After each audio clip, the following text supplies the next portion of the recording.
আমার ভাইরা, মা খাদিজাতুল কুবরা রাদিয়াল্লাহর নামে মক্কার মানুষেরা দুটি অপবাদ দিয়েছিল। কটি কটি? দুটি অপবাদ দিয়েছিল। একটি অপবাদ হলো স্বামী খেগো। কি খেগো? স্বামী খেগো। কারণ যৌবন বয়সে দুইবার বিয়ে করেছিলেন তিনি। দুটি স্বামী স্ত্রীকে রেখে অকাল মৃত্যুবরণ করেছিলেন। এই জন্য মক্কার কোন যুবক পরবর্তীতে দুইবার বিয়ে হওয়ার পর আর কোন যুবক মা খাদিজাকে বিয়ে করতে চায়নি। খাদিজা দেখতে অপরূপা সুন্দরী যুবতী ছিলেন এবং তিনি উচ্চ শিক্ষিতাও ছিলেন। মক্কা নগরীতে সব থেকে বড় ধনী মহিলা ছিলেন তিনি। তার মতো অর্থ সম্পদ আর কারো ছিল না। রূপ চেহারা সৌন্দর্য ছিল অপরূপা। কিন্তু দুইটি স্বামীর ইন্তেকালের পরে মক্কার কোন যুবক আর বিয়ে করতে চায়নি। হযরতে খুয়াইলিদ মা খাদিজার আব্বাজান মেয়ে যুবতী দুটি স্বামী মৃত্যুবরণ করেছে। দুটি বাচ্চা হওয়ার পর কটা? দুটি বাচ্চা হওয়ার পরে দুজন স্বামী মৃত্যুবরণ করেছে। এই জন্য বাবা বেঁচে থাকতে মেয়ে বিধবা হয়ে থাক, এটা কি কেউ চাইবে? কোনো পিতা? কথা বলেন, চাইবে না।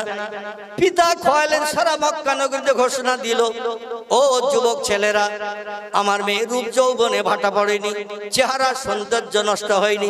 দুটি বাচ্চা হওয়ার পরও আমার মেয়ের চেহারায় কোন রকম লাবণ্যর ছটা নষ্ট হয়নি। দেখলে তোমরা ধারণাই করবে না যে আমার মেয়ের বাচ্চা হয়ে গেছে। ধাত ভালো, আমার মেয়ের ধাত ভালো। অনেক মেয়ের একটা বাচ্চা হলে দেখবেন ঘেবো পেয়ারার মতো হয়ে যায়। ঠিক বললাম না ভুল বললাম? একটা বাচ্চা হয়ে গেলে চেহারার সৌন্দর্য একেবারে নষ্ট হয়ে যায়, ঘেবো পেয়ারার মতো হয়ে যায়, বাদুড়ে খাওয়া পেয়ারার মতো। আর অনেক মেয়ে আছে এদের ধাত ভালো, দুটো তিনটে বাচ্চা হয়েছে, তারপরও দেখলে মনে হয় এখনো বিয়ে হয়নি। আছে না নাই? মা খাদিজাতুল কুবরার চেহারার সৌন্দর্যটা ওই রকম ছিল। খুয়াইলিদ বলল, এসো তোমরা কে আছো, আমার মেয়েরে আবার বিয়ে দেব আমি। মক্কার যুবকেরা বলল, চাচা, ও খুয়াইলিদ চাচা, তোমার মেয়ে রূপ যৌবনে ভাটা পড়েনি, চেহারা সৌন্দর্য নষ্ট হয়নি, দেখলে মনে হয় এখনো বিয়ে হয়নি, কিন্তু তোমার মেয়েকে আমরা জীবনে কোনোদিন বিয়ে করব না। খুয়াইলিদ বললেন, কারণ? বলে, আমাদের চোখের সামনে দুটি স্বামী রেখে নিয়েছে।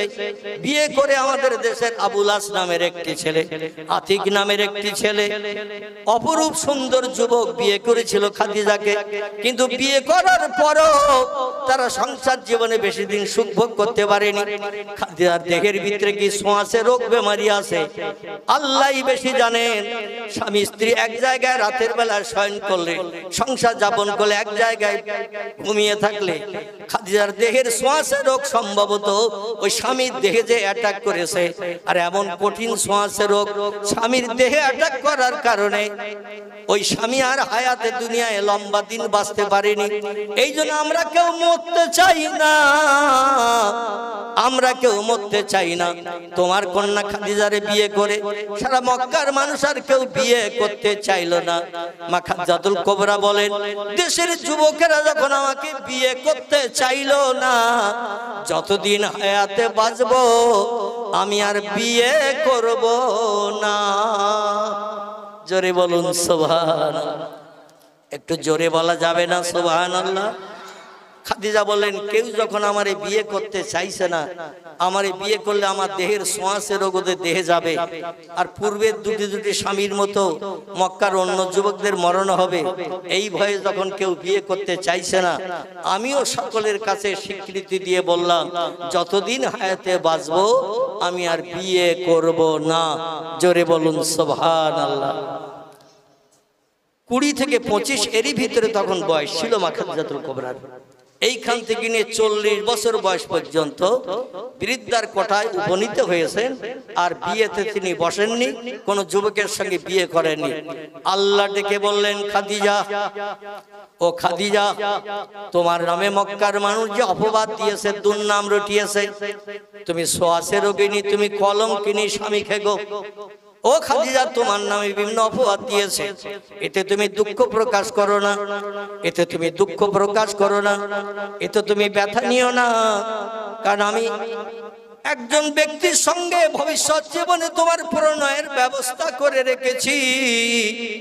সে হলো আমার সাইয়্যিদুল আম্বিয়া, রাহমাতাল লিল আলামিন, খাতামান নবিয়্যিন, শাফিয়াল মুজনবিন, রাহিতুল আশিকিন, মুরাদুল মুশতাকিন, সিরাজুস সালিকিন, মিসবাহুল মুকাররাবিন, জাদ্দুল হাসান আল হুসাইন, আবিল কাসিম, যার মধুর নাম মুহাম্মাদুর রাসূলুল্লাহ। সকলে বলুন সাল্লাল্লাহু আলাইহি ওয়াসাল্লাম। এতগুলো গুণ আল্লাহ যারে দিয়েছেন, এতগুলো সার্টিফিকেট আল্লাহ যার নামে দিয়েছেন, আল্লাহ ডেকে বলছেন খাদিজা, আমার পয়গম্বর যখন পয়গম্বরী স্বীকৃতি দেবে, মক্কার মানুষের কাছে নতুন ধর্মের প্রচার প্রসার যখন করবে, সারা দেশের মানুষ আমার হাবিবের শত্রু হবে, নবীর পাশে দাঁড়ানোর মতো কেউ থাকবে না। ও খাদিজা, জীবন যৌবনটা একটু তুমি লোভ করে রাখো, জীবন যৌবনটা তুমি একটু কম করে রাখো, মনের ভিতরে তুমি আবদ্ধ করে রাখো। আমার পয়গম্বর যখন বিবাহের যোগ্য হবে, 25 বছরের বিবাহের যোগ্য হবে, তোমার ভাটা পড়া যৌবনে জোয়ারের বান ডাকিয়ে দেব, নদীর কানায় কানায় জোয়ারের পানি উতলিয়ে দেব, আমি মরা গাছে ফল ধরিয়ে দেব, আমি গাছে সুন্দর সুন্দর ফুল ফলে সুশোভিত করব। আমার পয়গম্বর মুহাম্মদ রাসূলুল্লাহর সঙ্গে তোমার বিবাহ বন্ধন আবদ্ধ করিয়ে দিয়ে মক্কার মানুষ তোমার যে কলঙ্কিনী নামকরণ করে, সোয়াসে রুগিনী নামকরণ করেছেন, স্বামী খেগো নামকরণ করেছেন, এই নাম থেকে আমি আল্লাহ তোমার নিষ্কৃতির ব্যবস্থা করে দেব। আমার পয়গম্বরের সঙ্গে যখন তোমার বিয়ে হবে, বিয়ের পর থেকে নিয়ে ও খাদিজা তোমার মরণের সময় পর্যন্ত, এমনকি তারপরও 10 বছর আমার পয়গম্বরের হায়াতে বাঁচিয়ে রেখে দেব। তোমার স্বামীর আর মরণ কোনোদিন হবে না। যারা তোমার নামে অপবাদ দিয়েছে, বিয়ে করলেই স্বামীর মরণ হয়, স্বামীরে খায়, স্বামীরে খেয়ে নেয়, আমি আল্লাহ প্রমাণ দেখিয়ে দেব, তোমার আবার ভবিষ্যৎ জীবনে বিয়ে শাদী করিয়ে স্বামীর মরণ আর হবে না। জোরে বলুন একটু সুবহানাল্লাহ। খাদিজার বয়স 40, নবীজির বয়স 25, বিয়ে হয়ে গেল কম বেশি জানেন।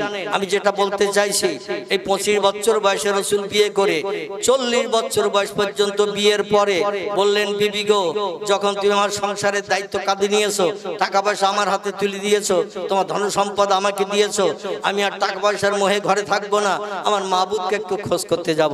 খাদিজা বললেন, পূর্বে 2 বার বিয়ে করেছি, আমার 2টো বাচ্চাও হয়েছে, সংসার যাপন করেছি, আপনি বাড়ি থাকেন বা না থাকেন ওতে আমার কিছু যায় আসবে না। জোরে বলুন সুবহানাল্লাহ। কারণ আমার জীবনের শখ শান্তি অনেক মিটে গেছে, 2বার আমি বিয়ে করে জীবনের শখ শান্তি মিটিয়েছি, 2টো বাচ্চাও আমার গর্ভ থেকে পৃথিবীতে ভূমিষ্ঠ হয়েছে। এখন আপনি আমারে বিয়ে করেছেন, আমার অপবাদের খাতা থেকে নামটা কেটে দিয়েছেন, কেউ বিয়ে করবে না, আমি কলঙ্কিনী, সোয়াসে রোগিনী, আমি স্বামী খেগো, এই যে বিয়ে করেছেন এই জন্য আমি এখন সুখী, কলঙ্কিনী আর কেউ বলবে না, স্বামী খেগে কেউ বলবে না, এবং সোয়াসে রোগিনী কেউ বলবে না। আল্লাহ আপনার হায়াতে বাঁচিয়ে রাখুক। আমি যেটা আপনাদের কাছে বলতে চাইছিলাম, রাসূল বিয়ের পরেই খাদিজাকে ঘরে রেখে যখন হেরা পর্বতে চলে গেলেন আল্লাহর ইবাদত বندگی করার জন্য, মা খাদিজাতুল কুবরা মনে মনে করতেন, আমার স্বামী তো অনাহার হয়ে পাহাড়ের মাথায় রয়েছে, আল্লাহ আল্লাহ নামে জপ জিকির করছে, আর ওখানে যদি না খেয়ে মারা যায় তো দেশের লোকেরা বলে, ওই যে কলঙ্কিনী, ওই যে সোয়াসে রোগিনী, ওই যে স্বামী খেগো, ও আবার একটা রেখে গেছে। জোরে বলুন একটু নাউজুবিল্লাহ। আগে তো 2টো রেখে গেছে, আবার সে যে মুহাম্মদেরও খেয়েছে। এই জন্য মা খাদিজা মনে মনে চিন্তা করতেন, তুমি মাঝে মাঝে 2 দিন 5 দিন 7 দিন অন্তর একটু স্বামীরে দেখতে যাব, স্বামী বেঁচে আছে না পাহাড়ের মাথায় মারা গেছে একটু দেখতে যাব। স্বামী যদি বেঁচে থাকে মক্কার মানুষের কাছে মরার খবর আসবে না, আমার নামে আর অপবাদ দেবে না। তাই মাঝে মাঝে কিছু খাবার নিয়ে যেতেন আর স্বামীকে খাইয়ে কেমন আছেন খবর নিয়ে আসতেন। জোরে বলুন একটু সুবহানাল্লাহ। ঘটনাটা এখানেই শেষ করলাম।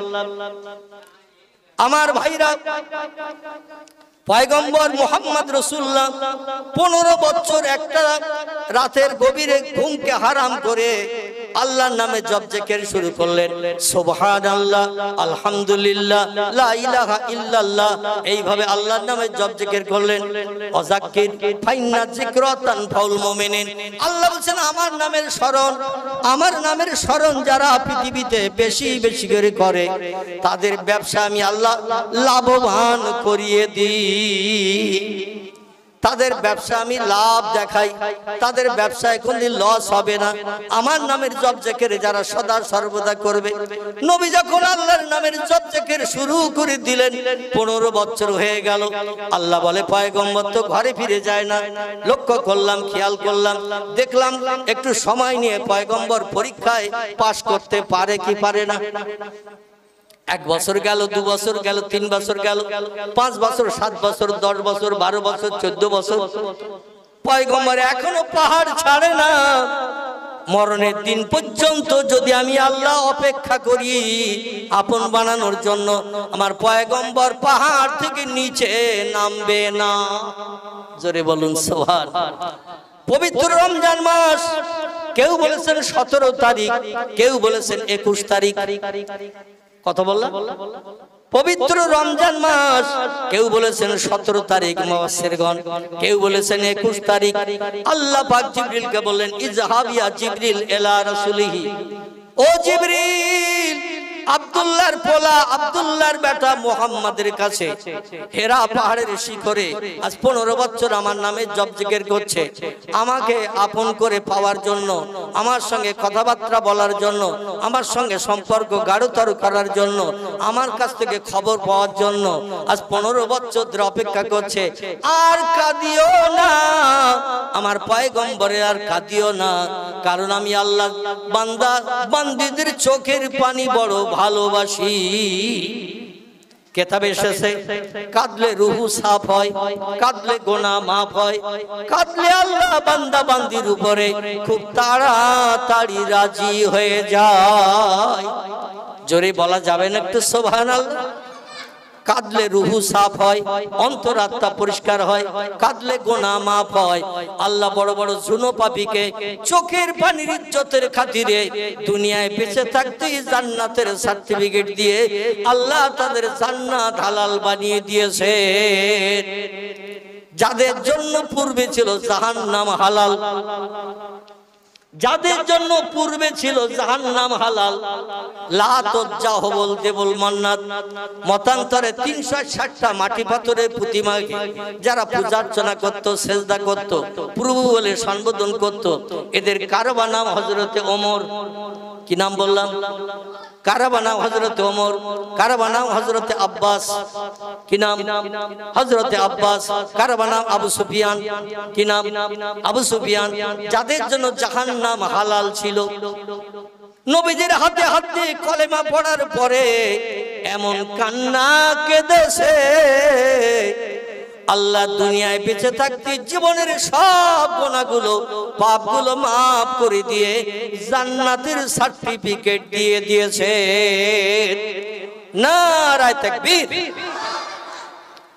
এই হযরতে ওমর, আবু সুফিয়ান, হযরতে আব্বাস, এরা নবীজির উম্মত ছিল না? ছিল না? কথা বলেন। নবীজির হাতে হাত দিয়ে কলেমা পড়ে নবীজির উম্মত বনেছেন। আমরা নবীজির কি? কথা বলে, আমরাও নবীজির উম্মত। তা তারা উম্মত হয়ে যদি জাহান্নাম যাদের হালাল, তারা যদি জান্নাত দুনিয়ায় বেঁচে থাকতে হালাল বানাতে পারে, আমরা চেষ্টা করলে পারবো না? পারবো না? কথা বলে, আমরা চেষ্টা করলে পারবো। আল্লাহ পাক রমজানের 21 তারিখে জিবরিল আমিনকে পাঠিয়ে দিলেন, ইযহাব ইলা দুনিয়া, পৃথিবীতে চলে যাও, পয়গম্বর যেখানে পাহাড়ের মাথায় বসে আছে সেখানে যে কোরআনের তালিম দাও। কোরআনের প্রথম সূরাটির নাম হলো, জিবরিল আমিনের মারফত দিয়ে যে কোরআন এসেছিল, সূরাটির নাম হলো সূরাতুল আলাক। কি নাম বললাম? সূরাতুল আলাক। এই সূরা আলাকের গোটা কয়েক সেন্টেন্স বাক্য নিয়ে জিবরিল আমিন প্রথম এসেছিলেন। কম বেশি আপনারা জানেন, আমি ওদিকে আর খুব বেশি লম্বা করতে চাইছি না। এবার আপনাদের আমার গন্তব্য স্থানের দিকে নিয়ে যেতে চাইছি। ইকরা বিসমি রাব্বিকাল্লাযী খলাক, খলাকাল ইনসানা মিন আলাক, ইকরা রাব্বুকাল আকরামুল্লাযী আল্লামা বিল কালাম, আল্লামাল ইনসানা মা লাম ইয়ালাম। এই পর্যন্ত কোরআনের প্রথম শুভ সূচনা। জোরে বলুন সুবহান। পয়গম্বরকে বললেন, এ পয়গম্বর, আপনি কোরআনের আয়াত নিয়ে মক্কা নগরীতে চলে যান এবং আল্লাহর কথা, যে আল্লাহর কথা আপনাকে বললাম, এই আল্লাহর কথা মক্কাবাসীদের কাছে বলুন। পয়গম্বর কোরআনের আয়াত নিয়ে ফিরে আসলেন মক্কা নগরীতে এবং আল্লাহ পাক জানিয়ে দিলেন, অনজির আশিরাতাকাল আকরাবিন, এ হাবিব, দূরবর্তী মানুষের কাছে তোমাকে কলেমার দাওয়াত দিতে হবে না। তুমি আমার আরশ মোয়াল্লার ভাষা লা ইলাহা ইল্লাল্লাহু মুহাম্মাদুর রাসূলুল্লাহ, আমি হলাম সমস্ত সৃষ্টির স্রষ্টা আর তুমি সমস্ত সৃষ্টির ভিতরে শ্রেষ্ঠ, এই দুইজনের নাম তোমার পাড়া প্রতিবাসী আপনজনের কাছে বলো, তারা লাতজ্জা হবল দেবলের কাছে মাথা নত না করে আমি আল্লাহ আমার কাছে যেন মাথা নত করে সেজদা করে। সকলে বলুন আমিন। সারা মক্কাবাসী শত্রু হলো। 13 বছর মক্কা নগরীতে অত্যাচার, নির্যাতন, উৎপীড়ন রাসূল পাক সহ্য করলেন। তারপরে যখন অধৈর্য প্রকাশ করলেন, অধৈর্য হয়ে গেলেন, পাথরের মতো, এই বৃষ্টির মতো পাথর নিক্ষেপ করে রাসূলের সারাটা দেহ বসন্তের দাগের মতো দাগ যখন করে দিল, আল্লাহ বলল, হাবিব, আপনার এই 13 বছরের ঘাত প্রতিঘাতের ব্যথা নিবারণের জন্য আমি চিন্তা ভাবনা নিয়েছি, স্বয়ং আমার খাস কোয়ার্টারে আপনারে নিয়ে আসবো। সংক্ষেপ কথা, আমার ভাইরা, রজব মাসের 26 তারিখের দিনগত রাত মক্কার কাবা চাতল থেকে পয়গম্বরকে আল্লাহ পাক মেহমান সাজিয়ে, অতিথি সাজিয়ে নিজের খাস কোয়ার্টার, যেটির নাম হলো আরশ কুরসি, আরশ মোয়াল্লা, সেখানে নিয়ে হাজির করে এক জায়গায় সামনাসামনি বসে গল্পগুজব করলেন, যাতে পয়গম্বরের 13 বছরের দুঃখ নিবারণ হয়। আল্লাহ পাক রব্বুল আলামিন তাফসিরে মাফাতিহুল গায়ব, তাফসিরে খাজেন, তাফসিরে রুহুল বায়ান, বিখ্যাত বিখ্যাত তাফসিরে কিতাবে লেখকেরা লিখেছেন, আল্লাহর সঙ্গে নবীজির সামনাসামনি বসে 13 বছরের দুঃখ নিবারণের জন্য যে গল্প করেছিলেন, গল্পটা করতে সময় লেগেছিল 27 বছর। ক বছর? 27 বছর সময় লেগেছিল। অন্য মুফাসসিরগণ তাফসীরে কিতাবে লিখেছেন মতান্তরে 25 বছর, 2 বছর কম বেশি তাফসীরে কিতাবে লেখা হয়েছে। আচ্ছা, 25 বছর সময়টা কি কম? কথা বলেন। 27 বছর সময়টা কি কম? আমার আল্লাহ পাক রব্বুল আলামিন নিজের নূরে তাজ্জলে চেহারা পয়গম্বরের সামনে আল্লাহ বসলেন। কিতাবের ভিতরে এসেছে, একটা ধনুক বেকালে যতটা তলাটা দূরত্ব হয়, ধনুক যাতে তীর দিয়ে ছড়া হয়, ওই ধনুকের মাথাটা বেকালে তলাটা যতটা দূরত্ব হয়, এতটা দূরত্বে পয়গম্বর এবং আল্লাহ বসলেন। পয়গম্বর আল্লাহর চেহারা দেখছেন, আল্লাহ পয়গম্বরের চেহারা দেখছেন। গল্প শুরু করে দিয়েছেন। পয়গম্বর মুহাম্মদ রাসূলুল্লাহ 1450 বছর আগে আল্লাহর দরবারে যে আল্লাহর সামনে বসে গল্প গুজব যেটা করেছিলেন, আল্লাহ পাকের কত দয়া, কত রহমত, কত বরকত আমাদের জন্য দৈনন্দিন 5 বার ওই গল্প করার সুযোগ করে দিয়েছে।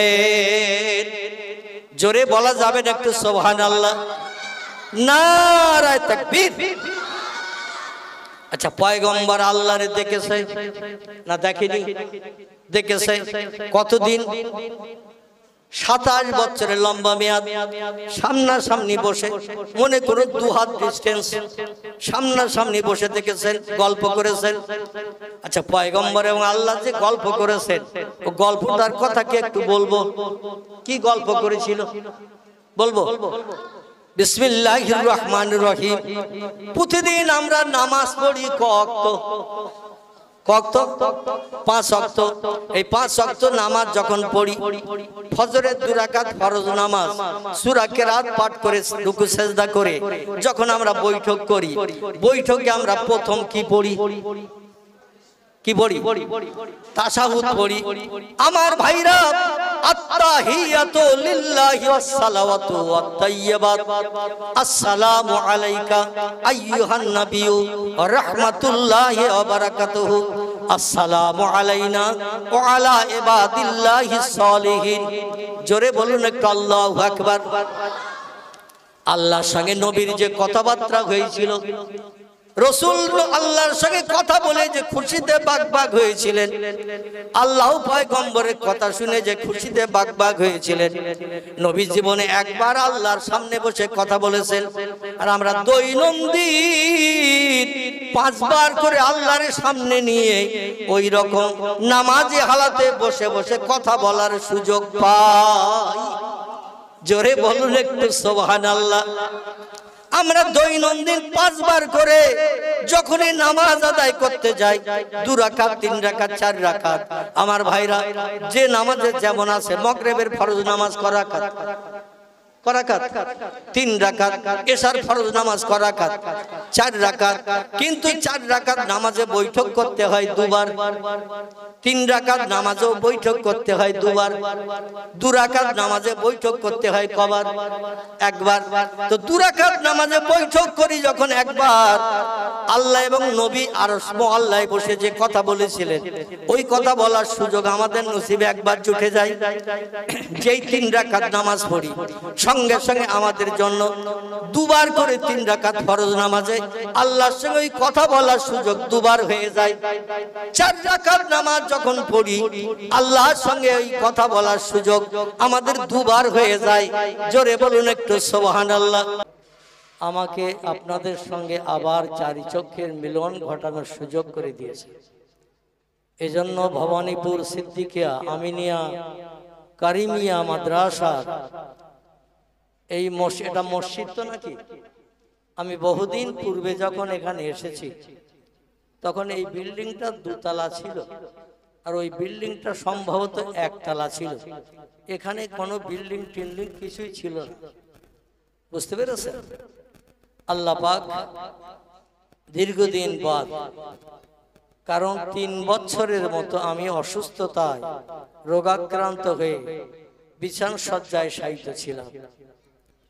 লক্ষ লক্ষ মানুষ অধমের জন্য দোয়া করার কারণে আল্লাহ মরণের পথের যাত্রীকে আবার আপনাদের সম্মুখে বসার এবং দ্বীন ও শরীয়তের 2-4 কথা বলার সুযোগ করে দিয়েছেন।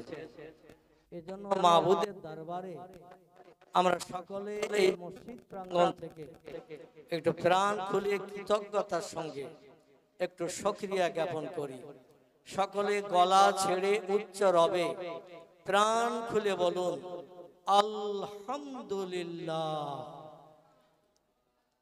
তাবারক মনে হচ্ছে আজকের ভালো নেই কি, মানে আওয়াজের গতিবেগের দিকে দৃষ্টি নিক্ষেপ করে আমি যেন বুঝছি বাৎসরিক সালে সবে মনে হয় তাবারক ভালো হয়। আর এটা আল্লামা হুজুরের শানে, দাদা হুজুর পীর কেবলার শানে, সুফি ফজলুল করিম রাহমাতুল্লাহ আলাইহি, যিনি বাংলাদেশের কদমতলা মোড় থেকে আমাদের পশ্চিম দিকে আসতে আগরদাড়ি বলে একটি জায়গা আছে, সেখানে হুজুরের হাতে গড়া ফাজিল মাদ্রাসা আছে, 2 তলা বিল্ডিং। অধমকে আল্লাহ 3টি বার মাদ্রাসার বাৎসরিক জলসায় হাজির হওয়ার সুযোগ দান করেছেন এবং তার কবর জিয়ারতের সুযোগ দান করেছেন। জায়গাটির নাম হলো আগরদাড়ি। কি নাম বললাম? কথা বলতে হবে। আচ্ছা, আপনারা কি এতেকাবের নিয়ত করে এসেছেন নাকি? আজ একটু কথা বলেন। এতেকাবের নিয়ত করেছেন? আচ্ছা, এতেকাব কি মাসে হয়? আলহামদুলিল্লাহ, একটু কথা বলবেন। তো এতেকাব রমজান মাসে হয়। তো রমজান মাসের শেষ দশকের দিকেই মসজিদের কোণে সলিমউদ্দিন চাচা, আব্দুল করিম দাদা, আব্দুর রহমান ভাই, আব্দুল মোমেন, এমন করে ভাই, তারা লোটা কম্বল নিয়ে মসজিদের কোণে চুপটি মেরে অন্তত 10 দিন মতান্তরে 7 দিনের জন্য এতেকাফের নিয়ত করে মসজিদে বসে না বসে না পাপ মুক্তির জন্য, আল্লাহ দরবারে প্রিয় বান্দা সাব্যস্ত হওয়ার জন্য, জান্নাত হালাল বানানোর জন্য এতেকাফে বসে। কি মাসে কথা বলে? রমজান মাসে। তো রমজান শুরু হয়ে গেছে বোধহয় নাকি? এই যে মাসটির শুভ সূচনা হয়েছে, আরবি এই মাসটির নাম হলো জমাদিউল আউয়াল। কি নাম বললাম? কথা বলেন। জমাদিউল আওয়াল। আমরা বাংলা 12 মাসের নাম জানি, ইংরেজি 12 মাসের নাম জানি, কিন্তু দুর্ভাগ্য আমাদের জন্ম আরবিতে, মানে জন্মের পরে আজান ধ্বনি দেয়া হয়েছে আরবিতে। মরণের সময়ও কানের কাছে কলেমা জিকির হবে কি ভাষায়? কথা বলেন, আরবিতে। কবরে লাশ দাফন করার পরও মাটিতে ফুৎকার করা হয় কি পড়ে, কি ভাষায়? কি ভাষা? আরবি ভাষা। মিনহা খলাকনাকুম, বলে না বলে না? বিসমিল্লাহি ওয়া আলা মিল্লাতে রাসূলিল্লাহ। কবরে যখন লাশ নামানো হয় তখন কি ভাষায় দোয়া পড়া হয়? আরবিতে। কিন্তু দুর্ভাগ্য আমরা আরবি 12 মাসের নামও জানি না। ঠিক বললাম না ভুল বললাম? অধিকাংশ মানুষ আরবি 12 মাসের নাম জানে না। আর ইসলাম শরীয়তে যত পার্বণ, শরীয়তি অনুষ্ঠান, ধর্মীয় বিধানের ভালো ভালো অনুষ্ঠান আল্লাহ দান করেছেন ইংরেজি মাসের কোনো তারিখে নয়, বাংলা মাসের কোনো তারিখে নয়। ইসলামী শরীয়তে যত পার্বণ আল্লাহ আমাদের জন্য দান করেছেন আরবি মাসের দিনক্ষণ সাব্যস্ত করে। জোরে বলে একটু সুবহানাল্লাহ। এই জন্য আরবি মাসের নামগুলো যদি না জানি তো দিনেরও খোঁজ পাবো না, ভালো ভালো রাতের সন্ধানও পাবো না, আর আল্লাহর রহমত, দয়া, করুণাও আমরা প্রাপ্ত হতে পারবো না। আল্লাহ যেন আরবি 12 মাসের নাম আমাদের সকলকে জানার এবং বোঝার সঙ্গে সঙ্গে মেমোরিতে জমা করার তৌফিক দান করেন। সকলে বলুন আমিন। বাংলা বৈশাখ মাস থেকে শুরু, চৈত্র মাস শেষ। ইংরেজি জানুয়ারি মাস থেকে শুরু, ডিসেম্বর মাস শেষ। আরবি তো তদনুরূপ 12টি মাস আছে। আরবি প্রথম মাসের নাম হলো মুহররম। কি নাম বললাম? মুহররম। শেষ মাসের নাম হলো জিলহজ। কি নাম বললাম? জিলহজ। এর ভিতরে 10টা মাস লুকিয়ে আছে। এর ভিতরে 10টা মাস লুকিয়ে আছে। আমি মাস কটার নাম একটু বলি। প্রথম মাসের নাম হলো মুহররম, দ্বিতীয় মাসের নাম সফর, তৃতীয় মাসের নাম রবিউল আওয়াল, চতুর্থ মাসের নাম রবিউল সানি, পঞ্চম মাসের নাম জমাদিউল আওয়াল, ষষ্ঠ মাসের নাম জমাদিউল সানি, সপ্তম মাসের নাম রজব, অষ্টম মাসের নাম শাবান, নবম মাসের নাম রমজান, দশম মাসের নাম শাওয়াল, 11তম মাসের নাম জিলকদ এবং 12তম মাসের নাম হলো জিলহজ। তাহলে 12টি মাসের নাম জানা হলো। এই কথা বলেন, জানা হলো। তো এই যে মাসটি আমাদের কাছে এসেছে, এই মাসটির নাম হলো জমাদিউল, কথা বলে, আওয়াল। জমাদিউল আওয়াল। তাহলে রমজান মাস আসতে এখনো দেরি আছে কিনা? এরপরে জমাদিউল সানি, তারপরে রজব, তারপরে শাবান, তারপরে এতেকাবের মাসের শুভ সূচনা হবে। তাহলে এখন এতেকাবের নিয়ত করার দরকার আছে? এ কথা বলেন, দরকার আছে? বক্তা যদি কিছু জিজ্ঞাসা করে তাহলে একটু প্রত্যুত্তর দেবেন, তাহলে বক্তার কিছু তথ্য দিতে সুবিধা হবে, শ্রোতাদের নিতে সুবিধা হবে। আপনাদের নেকু খাসদোয়ার বাবরকতে আল্লাহ 7 থেকে 8 বছর একটানা বাংলাদেশের 50টির মতো জেলা ঘোরার সুযোগ দান করেছিলেন। কটি বললাম? 50টির মতো জেলা। টোটাল বাংলাদেশের জেলার সংখ্যা হলো 64। কত বললাম? 64টা জেলা মিলিয়ে বাংলাদেশ। তো অধমকে 7 থেকে 8 বছরের ভিতরে 50টি জেলার মতো ঘোরার সুযোগ দান করেছিলেন। তো বাংলাদেশের মানুষদের একটা গুডউইল আছে, মানে ভালো অভ্যাস আছে। বক্তার কথা শ্রোতারা টেনে নিয়ে উত্তর দেয়। আর আমাদের দেশের মানুষ না জানি কতদিন না খেয়ে জলসায় আসে, খোদাই খবর রাখে। আর যদি কিছু জিজ্ঞাসা করা হয়, এখান দিয়ে ঢোকে ওখান দিয়ে বেরিয়ে যায়, এতে কাবে নিয়ত করে সবাই বসে থাকে। কিন্তু বাংলাদেশের মানুষেরা বক্তা যদি বলে হবে, বক্তারা না বলতে হয় না, শ্রোতারাই না বলে দেয়। বক্তা যদি বলে যে ও মুসল্লি ভাইরা, শ্রোতা ভাইরা, এই কাজটা করা যাবে, শ্রোতারা সঙ্গে সঙ্গে তারা বলে দেয় না।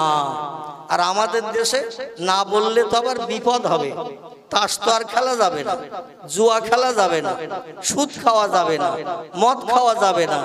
ভারতের মানুষ খুব চালাক, এজন্য এরা না শব্দটা বলতে চায় না। আল্লাহ পাক আমাদের দ্বীন ও শরীয়তের আইন বাস্তব জীবনে রূপদান করে কবরে যাওয়া পর্যন্ত বিশ্ব নবীর আদর্শের রঙে আমাদের রাঙিয়ে কবরে যাওয়া তৌফিক দান করুন। সকলে বলি আমিন। কোরআনের কথা যদি সত্য হয়, নবীজির কথা মিথ্যা তো নাকি? নবীজির কথা কি? আলহামদুলিল্লাহ, রসুলের কথাও মিথ্যা। কোরআনের ভিতরে আছে 114টি চ্যাপ্টার, সূরা, অধ্যায়, 6666টি সেন্টেন্স, বাক্য, আয়াত, 3,44,740টি। মতান্তরে কিছু কম বেশি আছে, বর্ণনাকারীরা গুনতে যে কেউ কম বলেছেন, কেউ বেশি বলেছেন। এই অক্ষর আছে, অক্ষর। টোটাল কোরআন হলো 30 পারা। কত পারা? 30 পারা। অধ্যায়, চ্যাপ্টার আছে 114টি। কোরআনের ভিতরে কটা আয়াত মানে সেন্টেন্স, বাক্য মিথ্যা আছে তোমরা কেউ বলতে পারবে? তাহলে কোরআনের 114টি চ্যাপ্টার সূরার ভিতরে 6666টি সেন্টেন্স, বাক্য, আয়াত আছে। একটা আয়াত 1450 বছর অতীতে কোরআন পৃথিবীতে প্রথম নাজিল হয়েছিল মক্কা মুকাররমার কাবা শরীফ থেকে দক্ষিণ পূর্ব দিকে 6 থেকে 6.5 কিলোমিটার দূর একটি পাহাড় দাঁড়িয়ে আছে এখনো পর্যন্ত। যে পাহাড়টির নাম হলো জাবালে নূর, গারে হেরা। কি নাম বললাম? গারে হেরা, জাবালে নূর। কম বেশি 3500 ফুট উঁচু। কতটা বললাম? 3500 ফুট উঁচু। এই পাহাড়ের গুহার ভিতরে পয়গম্বর মুহাম্মদ রাসূলুল্লাহ আল্লাহকে আপন বানানোর জন্য গহীন অন্ধকার গুহার ভিতরে বসে বসে আল্লাহর নামে জপ জিকির করলেন, তাসবিহ তাহলিল পাঠ করলেন, চোখের পানিতে বুক ভাসালেন। মাবুদ, আপনার বান্দা হিসাবে আমাকে একটু পরিগণিত করে নাও। আল্লাহ পাক মহান প্রেমিক পয়গম্বর মুহাম্মদ রাসূলুল্লাহকে আপন বানাতে সময় নিয়েছিল 15 বছর। কতটা বললাম? বুঝতে পারছেন তো নাকি? 15 বছর সময় নিয়েছিলেন পয়গম্বরকে আপন প্রেমিক বান্দা বানাতে। ক বছর? আচ্ছা, রসুলকে যদি আপন প্রেমিক বান্দা বানাতে আল্লাহ সময় নেন 15 বছর, তাহলে আমাদের আল্লাহর আপন বনতে গেলে সময় বেশি লাগবে না কম লাগবে? আলহামদুলিল্লাহ, তাহলে তো ভালোই মগজে আপনাদের মাল আছে দেখতেছি, আপনাদের ব্রেনে যথেষ্ট জ্ঞান আছে আলহামদুলিল্লাহ। কারণ পয়গম্বরকে আপন বানাতে আল্লাহ যদি সময় নেন 15 বছর, তাহলে আমাদের আল্লাহ আপন বানাতে সময় বেশি লাগবে না কম লাগবে? বেশি লাগবে। আচ্ছা, 15 বছরের জায়গায় 15 মাসও কি আল্লাহকে আপন বানানোর জন্য কোন নির্জন জায়গায় আমরা বসে চোখের পানিতে বুক ভাসিয়ে আল্লাহর নামে তাসবিহ তাহলিল পাঠ করার সুযোগ পেয়েছি? কথা বলে? 15 বছর না, 15 মাস। রসুল তো বিবি বাচ্চা আপনজন ছেড়ে 6.5 কিলোমিটারের মতো দূর, বর্তমানে সম্ভবত 6 কিলোমিটার দূর। কারণ বেকাচুরা রাস্তাগুলো এখন সংশোধন করে সৌদি সরকার সোজাসুজি রাস্তা করার কারণে অনেক জায়গায় পাহাড় ঘুরে ঘুরে যেতে হতো, এখন আর পাহাড় ঘুরে যেতে হয় না। এজন্য 6.5 থেকে 6 কিলোমিটার এসে গেছে। যেমন মক্কা থেকে মদিনা শরীফের দূরত্ব ছিল 600 কিলোমিটার। কতটা বললাম? 600 কিলোমিটার দূর ছিল মক্কা মুকাররমা থেকে মদিনাতুল মুনাওয়ারার মসজিদ। বর্তমানে রাস্তার দূরত্ব হয়েছে 430 কিলোমিটার। কতটা বললাম? এই ছেলেরা ঘুমিয়ে পড়েছো? তাহলে কতটা এখন রাস্তা হয়েছে? 430 কিলোমিটার। যেখানে যেখানে আগে পাহাড় ঘুরে যেতে হতো, এখন আর পাহাড় ঘুরে যেতে হয় না। সৌদি সরকার আন্ডারগ্রাউন্ড পাহাড়ের ভিতর দিয়ে তলা দিয়ে সুড়ঙ্গ পথ বানিয়ে দিয়েছে, সাইড দিয়ে আর ঘুরে যেতে হয় না। তো 600 কিলোমিটার রাস্তা দূরত্ব থেকে কমিয়ে এখন 430 কিলোমিটার হয়েছে। তো পয়গম্বর বিবি বাচ্চা আপনজন সব পরিত্যাগ করে 15 বছর ওই 3500 ফুট পাহাড়ের মাথায় বসে বসে শুধু কেঁদেছেন। আল্লাহ কোরআনে জানাচ্ছেন, বিসমিল্লাহির রহমানির রহিম ফালিয়াদহাকু কালিলাও ওয়ালিয়াবকু কাসীরা। জোরে বলুন একটা আল্লাহু আকবার। ও দুনিয়ার মানুষ, আমাকে যদি আপন বানাতে চাও, আমার আপন যদি কেউ হতে চাও, তোমরা দুটো কাজ পৃথিবীতে একটু বেশি বেশি করে করে নাও। কটা কাজ? দুটো কাজ একটু বেশি বেশি করে করে নাও। যারা পৃথিবীতে দুটো কাজ একটু বেশি বেশি করবে, ওই বান্দা বান্দিরা আমার আপন তাড়াতাড়ি হয়ে যাবে।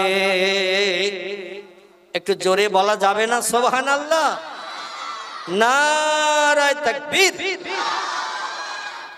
কাজ দুটি কি কি বলবো না, থাকবে এ কথা বলে? তাহলে আপনারা তো চালাক শ্রোতা, যে হুজুর মাঘ মাসের 20-21 তারিখের বাৎসরিক জলসা হবে, ওই সময় এসে বললি ভালো হতো। এরম তো কেউ বলেনি। যদিও কর্তৃপক্ষ আমার সঙ্গে আলোচনা করলেন যে মাঘ মাসের 21 তারিখে আপনার নাম লেখা হয়েছে ইশতেহারের জলসায়, বাৎসরিক জলসায়, কিন্তু আমি বললাম আমার তো কেউ কিছু বলেনি। বলে হুজুর আপনি আজকে আসবেন তাই আপনাকে বলবো, এজন্য আমরা আপনার নাম ইশতেহারে দিয়ে দিছি।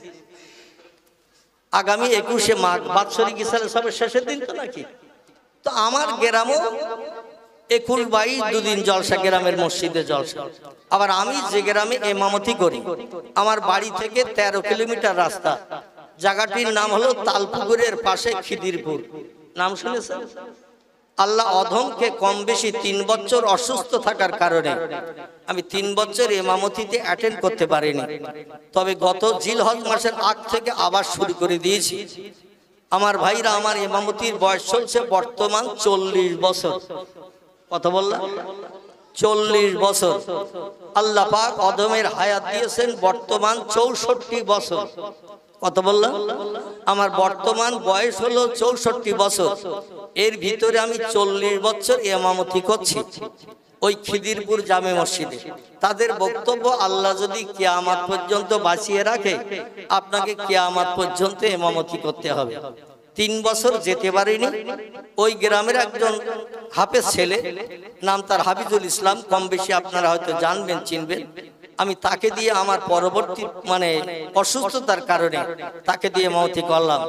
তো আল্লাহ যখন সুস্থ করলেন, গত 18ই জানুয়ারি কলকাতা RN টেগর হসপিটাল, আপনারা নাম জানেন দেবী শেঠির হসপিটাল, নাম শুনেছেন? মুকুন্দপুর জায়গাটির নাম, গড়িয়ার কাছাকাছি। ওইখানে আমি অধম অপারেশন হয়েছিলাম গত 18ই জানুয়ারি। তো সেখান থেকে নিয়ে আজকে নভেম্বরের কত তারিখ? কত? 7 তারিখ। তো এই নভেম্বরের 7-এর পরে মোটামুটি 18 তারিখ আসলেই বা 17 তারিখ আসলেই আমার মোটামুটি 10 মাস অপারেশন পূর্ণ পরিপূর্ণ হয়ে যাবে। তবে 6 মাস 6.5 মাসের মতো ঘর থেকে কোথাও বার হয় নাই। তারপরে ইমামতিতে গেলাম ওই জিলহজ মাসের কয়েক সপ্তাহ আগে। তারপর থেকে টুকটাক নবী দিবসে 4-5টা প্রোগ্রাম করেছিলাম। আর এই কার্তিক মাস পড়ার পরে 2-4টে প্রোগ্রাম। গতকালকে ছিলাম পাতিলা চন্দ্র, শাকচুরার পাশে পাতিলা চন্দ্র। আজকের আপনাদের এখানে, আগামীকাল আবার খালি আছে। আগামী পরশুদিন আমি যাব ঢলা রামগঙ্গা পাথর প্রতিমা, এবং তারপরের দিনও প্রোগ্রাম আছে আমার জয়নগর থানার নৈনান মাদ্রাসা। যাই হোক, আমি অধিকার বলবো না। এখন ঘটনা হচ্ছে, যেটা বলতে চাচ্ছিলাম, আল্লাহ পাক রব্বুল আলামিন অধমকে আজ 10 মাসের মতো অপারেশনের পরে সুস্থ করিয়েছেন। এজন্য আপনাদের সঙ্গে চারিচক্যের মিলন ঘটানোর সুযোগ পেয়েছি। আমার ভাইরা, আমার টোটাল অপারেশন খরচ, রোগগ্রস্ত হওয়া থেকে নিয়ে 3 বছর অসুস্থ ছিলাম, রোগগ্রস্ত হওয়া থেকে নিয়ে অপারেশন পর্যন্ত আমার খরচ হয়েছে 80 লক্ষ টাকা। কতটা বললাম? 80 লক্ষ টাকা আমার খরচ হয়েছে অপারেশন পর্যন্ত। অপারেশনের দিন আমাকে 22 লক্ষের মতো টাকা অপারেশনের আগের দিন জমা দিয়ে হসপিটালে ভর্তি হতে হয়েছে। যিনি কিডনি দিয়েছেন, আপনাদের সকলের পেটের ভিতরে কিডনি আছে 2টা। আমি অধম, আমার কিডনি কিন্তু 1টা। কথা বললাম। আমার একটা কিডনি ডান পাশে জোড়া আছে, 21টা সেলাই, একবার পাঁজরের কাঠির কাছ থেকে নিয়ে গুপ্তঙ্গের কাছ পর্যন্ত 1 ইঞ্চি গুপ্তঙ্গের পাশ পর্যন্ত, মানে গুপ্তঙ্গ থেকে 1 ইঞ্চি দূর পর্যন্ত এই 21টা সেলাই পুরো পেট কাটা। এখানে কেটে আম গাছে যেমন কলম বাঁধে, কলম, আমার যে দুটো কিডনি ড্যামেজ হয়ে গিয়েছিল, কিডনি দুটো ওইভাবে পেটে আসে, কিন্তু কিডনির নাড়িতে আবার আম গাছের কলমের মতো একটা কিডনি কলম বাঁধা মতো জুড়ে দিয়ে দিয়েছে। তো আমি মনে করছি আমার পেটে দুটো কিডনি আছে। আল্লাহর কি অফুরন্ত রহমত, প্রতিটি মানুষের একটা কিডনি যথেষ্ট, দুটোর কোনো দরকার নেই। কারণ আমি তো 10 মাস সুস্থ, একটা কিডনি, পেশা পায়খানা ঠিক মতো সবই হচ্ছে, কোনো অসুবিধা নেই, দুটোর কোনো দরকার নেই। কিন্তু আল্লাহ দিয়েছে দুটো, কেন বলুন তো? যদি কোনো মানুষের একটা কিডনি খারাপ হয়ে যায়, আর একটা মানুষ তার সাহায্য করলে সে লোকটাও কিছুদিন দুনিয়াতে আল্লাহর ইবাদত বন্দেগী করা, বিবি বাচ্চা নিয়ে সংসার করার সুযোগ পাবে। জোরে বলুন সুবহানাল্লাহ। আল্লাহ দেহের পার্টসের ভিতরে এমন কিছু কিছু পার্টস দিয়েছেন, বাড়তি বেশি দিয়ে দিয়েছেন, এজন্য আল্লাহ শুকরিয়া করতে হবে না? হবে না? আল্লাহ শুকরিয়া করতে হবে। আল্লাহ বলেন, আমার আপন যদি কেউ হতে চাও, দুটি কাজ পৃথিবীতে তোমরা একটু বেশি বেশি করে করে নাও। ও দুনিয়ার মানুষ, এই দুটি কাজ যারা পৃথিবীতে বেশি বেশি করবে, আমি আল্লাহ পাক রব্বুল আলামিন তাদের আমার আপন বান্দা হিসেবে তাড়াতাড়ি সাব্যস্ত করে নেব। জোরে বলুন একটু সুবহানাল্লাহ। কাজ দুটি কি কি আল্লাহ কোরআনে বললেন, বিসমিল্লাহির রহমানির রহিম, ফালিয়াদহাকু কালিলাও ওয়ালিয়াবকু কাসীরা। ও মনুষ্য জাতি, হাসি তামাশা একটু কম কম করবে, বেশি বেশি যেন হাসি তামাশা করবে না। আর ওয়ালিয়াবকু কাসীরা, চোখের পানি আমার কাছে একটু বেশি বেশি করে ফেলবে। চিল্লায়ে বলুন সুবহানাল্লাহ। তাহলে হাসবে কম, কিন্তু এখন আমাদের কান্না বেশি না হাসি বেশি? কি বেশি? আজকে কত সময় কেঁদেছিস বল? তুই তো বললি কান্না বেশি, কত সময় কেঁদেছিস রাজ? কত সময়? 1 ঘন্টা না 2 ঘন্টা? আফসোস, 24 ঘন্টার দৈনন্দিন দিনে ঘর পুড়ে গেলে কাঁদি, টাকা হারিয়ে গেলে কাঁদি, অ্যাক্সিডেন্টে ঠ্যাং ভেঙে গেলে কাঁদি। আমার ভাইরা, চরম বিপদের সম্মুখীন হলে একটু ফপিয়ে ফপিয়ে কাঁদি। কিন্তু আল্লাহকে রাজি করার জন্যে, জাহান্নামের আগুন হারাম বানানোর জন্যে, কবরের আযাব থেকে নিষ্কৃতি পাওয়ার জন্যে, হাসরের মাঠের সূর্যের রৌদ্র তাপের প্রখর রৌদ্র তাপ, এই তাপ থেকে নিষ্কৃতি পাওয়ার জন্যে আমরা দৈনন্দিন কত ঘন্টা করে কাঁদি। পেরেছি কাঁদতে? আমরা দৈনন্দিন জাহান্নামের আগুনের ভয়ে, হাসরের মাঠের 50,000 বছর লম্বা দিনের আযাবের ভয়ে, আল্লাহ নবী বলছেন 50 আলফা সানাতান। ও দুনিয়ার মানুষ, 50,000 বছর একটা লম্বা দিন তৈরি করা হবে, যেদিন তামাম পৃথিবীর মানুষকে হাসরের মাঠে সূর্যের রৌদ্রতাপে দগ্ধ করা হবে। মিম্মা তাউদ্দুন, যেমন দুনিয়ায় তোমরা মাস গণনা করো, বছর গণনা করো, এইভাবে গণনা করতে করতে 50,000 বছর, দৈনন্দিন 24 ঘন্টা একটা দিন গুনি, এইভাবে 50,000 বছর আপনি গণনা করবেন। যত সময় লাগবে আল্লাহ তত সময়ের একটা দিন বানিয়ে হাসরের মাঠে সূর্যের রৌদ্রে আমাদের দগ্ধ করবেন। সকলে বলুন একটু নাউজুবিল্লাহ, একটু জোরে বলুন নাউজুবিল্লাহ। আল্লাহ যেন সূর্যের রৌদ্র থেকে আমাদের নিষ্কৃতির ব্যবস্থা করে আর সে তলা স্থান দান করেন। সকলে বলুন একটু আমিন। আল্লাহ বলেন, হাসো কম কাঁদো বেশি। এই দুটি কাজ যারা করতে পারবে হাসবে কম কাঁদবে বেশি। এই দুটি কাজ যারা করতে পারবে আমি আল্লাহ তারা আমার আপন বান্দা বান্দি অতি তাড়াতাড়ি হয়ে যাবে। পয়গম্বর মুহাম্মদ রাসূলুল্লাহ বিবি বাচ্চাকে নিয়ে মক্কা নগরীর কাবা শরীফের পূর্ব দিকে আবু কুবাইস পাহাড়ের উত্তর সাইডে এখনো পয়গম্বরের জন্মভূমির ঘরটি দাঁড়িয়ে আছে। ওই ঘরের ভিতরে পয়গম্বর মুহাম্মদ রাসূলুল্লাহ জন্মগ্রহণ করেছিলেন। জন্মগ্রহণ করার পরও দেখতে দেখতে 1450 বছর হয়ে গেছে।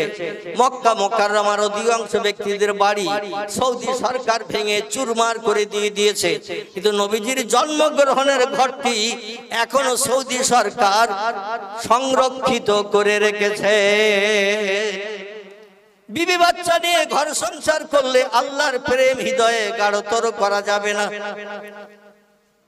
বিবি বাচ্চাকে নিয়ে সংসার যাপন করলে আল্লাহর প্রেম হৃদয়ে তৈরি করা সম্ভব হবে না। এই জন্য বিবি বাচ্চা ফেলে 6.5 কিলোমিটার দূর 3500 ফুটের মতো পাহাড়ের উপরে পয়গম্বর একটা গুহার ভিতরে বসে বসে কান্নায় রত হলেন। আমার ভাইরার মা খাদিজাতুল কুবরা মাঝে মাঝে তিনি কিছু খাবার রুটি নিয়ে সবজি নিয়ে মাঝে মাঝে 3500 ফুট উঁচু পাহাড়ের মাথায় উঠে পয়গম্বরের খাদ্য পরিবেশন করে আসতেন, ইবাদতে যাতে বিঘ্ন না ঘটে। জোরে বলুন একটু সুবহানাল্লাহ। আল্লাহর স্মরণে যাতে বিঘ্ন না ঘটে এই জন্য তিনি মাঝে মাঝে যে পাহাড়ের মাথায় বিড়ালের মতো হাঁচড় পেছড় করতে করতে ঠেলে উঠে উঠে খাবার পরিবেশন করে আসতেন। আর স্বামী হায়াতে বেঁচে আছে কি না একটু দেখে আসতেন। কারণ মা খাদিজার নামে দুটি অপবাদ রটেছিল পয়গম্বরের সঙ্গে বিবাহের আগে। আমি এদিকে খুব বেশি আলোচনা আপনাদের আজকের করতে নিয়ে যাব না, বিশেষ করে যাদের নামের স্মৃতি উপলক্ষে আজকের এই প্রোগ্রাম, খুব তাড়াতাড়ি সেদিকে আমি আপনাদের নিয়ে যাব। তো একটুখানি তথ্যটা না দিলে আমি নির্দিষ্ট জায়গায় পৌঁছাতে পারছি না বলি একটু তথ্যটা পরিবেশন করছি।